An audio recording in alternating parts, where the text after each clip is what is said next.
Hey there, welcome back. In this video, we are going to talk about how you can utilize Lightning development for the live preview into the VS Code. In the recent announcement at Dreamforce 2025, Salesforce has actually announced a live preview of Lightning Web Component inside the VS Code itself, and that is definitely going to be a game-changing application here because a developer can only understand the pain of a developer, and whenever we are working through the Lightning Web Component, we have seen that we need to utilize either the Lightning App Builder pages or we need to wrap our Lightning Web Component inside an Aura application in order to see the preview. This feature is yet in beta version. However, this really has an amazing features to see the output in the real time, in the real live preview that you can see. What are the prerequisite for this?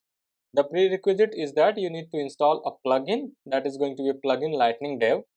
This is a prerequisite that you must need to install after you have installed your Salesforce CLI and set up VS Code project.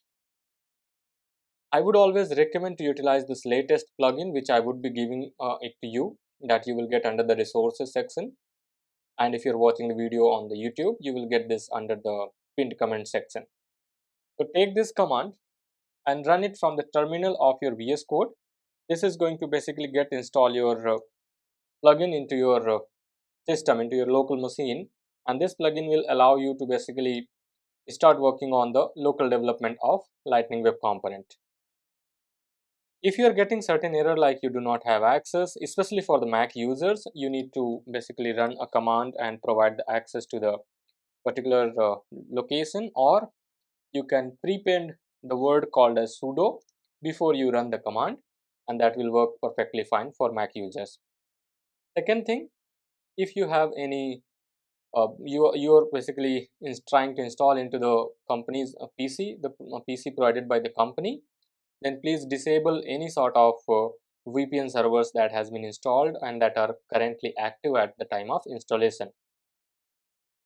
If you are trying to utilize this into the pre-release org, then utilize this plugin, which is going to be always be the taking the pre-release org, and you can utilize it into the orgs which are not yet fully available. For example, when we are going to get the next release, if you want to utilize this user into that this feature into the next release, then you can run this command. After you have installed this, what you have to do is basically you need to enable a setting into enable one setting into your Salesforce org. Log into the Salesforce org, and then what you have to do is basically once you're logged in, you need to navigate to your setup.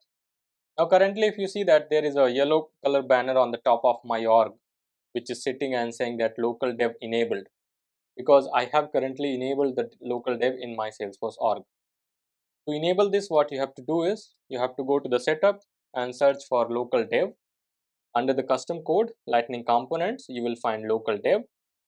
Click on this and you will be basically able to toggle this on. Currently you see this is toggled as on. That means local dev is enabled for my org.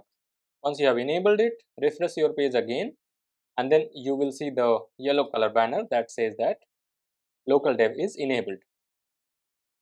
Now let's say that you want to utilize this local dev or real-time preview for the Scratch orgs that you are working on. Then what you have to do is, in your config project Scratch org definition file, under the settings, Lightning experience settings, you need to add a tag called as enable Lightning preview preference, and that has to be true. So once you add this tag, and after adding this, you create the Scratch org, your Scratch org will automatically have all the settings enabled for working with the local dev. Once you have done all this setup, now the time is to install a very important extension into the VS Code, and that name of the extension is Salesforce Live Preview. We just have to work on this, search for Salesforce Live Preview. I will add this link to this extension so that you can access it easily. However, if you search for Salesforce Live Preview, you will find that extension. Go ahead and make sure you install it. So once you have installed this extension, and now you are ready to utilize this local dev, you are ready to utilize this to see the live preview into the VS Code. How you will see it? Open any Lightning Web component which has some basic information, like it has got lightning button icon, it has got a tick list option, then there is a simple badge that I have got. Do a right click on the Lightning Web component, and then you will find an option called as preview you will find something called as open in Lightning preview. This is the option that you need to search. Click on it. It will take some time, maybe for the first time when you will be loading, it will take maybe 10 to 15 seconds to load your screen, and you will be able to see that it is working fine. Now if I go ahead and change the title of my component, maybe I would say local dev 123, and as soon as you save it, you will see that it is real time changing the value. Similarly, if you go and for example, you try to add a LWC button and you try to save it, then you are not able to see over here. Why? Because what I have noticed while I was working with this, what usually happened is that lightning button is sometimes supported and sometimes not supported in the local dev. If you're trying to click on like preview, the button is not supported. This is where you can see in the Lightning Web component, sorry, in the VS Code. If you want to open in the browser, you can click, you see there is an icon here on the top right, click on that icon, and then it will open the local development into the browser. Now this is the browser where you can have different screens, but the problem is still the same.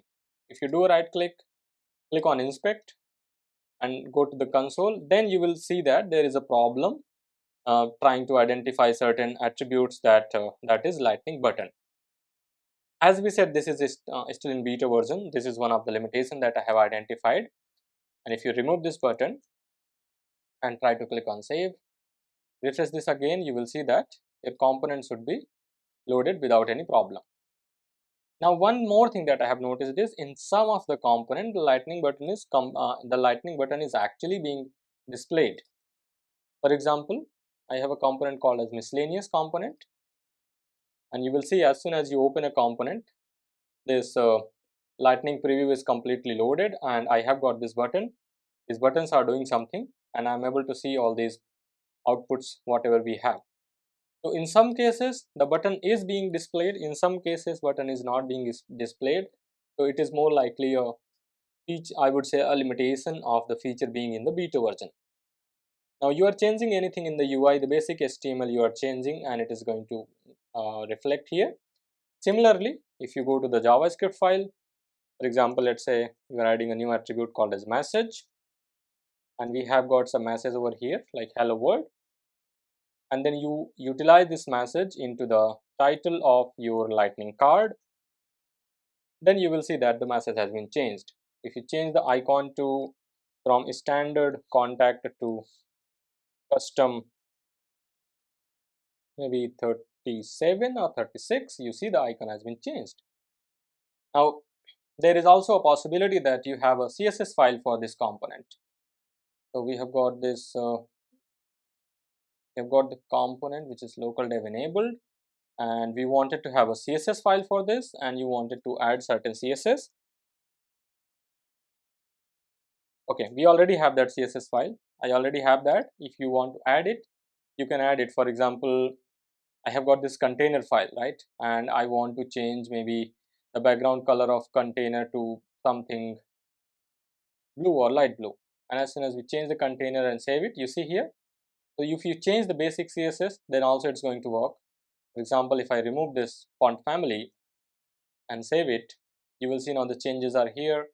Color, if you want to change it to something else, I'm not very good at playing with the colors, but whatever, if you do here font size 19, size is working fine. So whatever you have, like if you are basically adding certain things, if you're trying to make the CSS changes, if you try to make the HTML changes, you try to add certain changes into the JavaScript, and your JavaScript is using those variables into the HTML, then it will basically work. Now there are certain limitations like lightning button is not working, then lightning accordions are not working. We have got toast events are not working to display the toast events. Those kind of things are not working.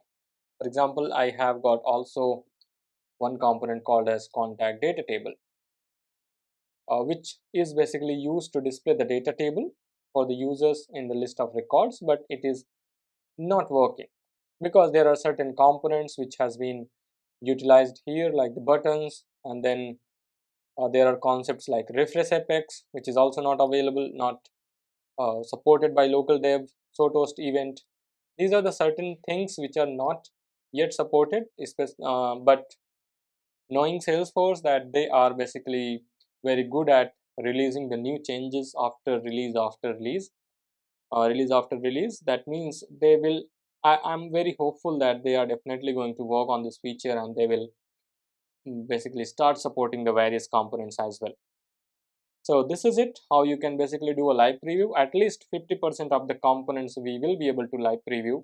We will be able to see how our component looks like. We will be able to play around with the CSS and other things. And then if we are not able to see, then we can definitely utilize it with the help of our, we can also utilize it basically inside our Lightning App Builder pages.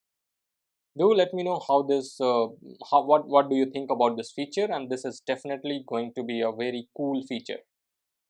From now onwards, I would suggest and request that, okay, let's say start using this feature and then see how basically you are increasing your productivity in terms of switching the browsers and VS Code back and forth, unlike earlier. So let me know how you think about this, and yeah, please do like, share, subscribe the video, and please do let us know what you think, what should be the next topic where we need to create the video.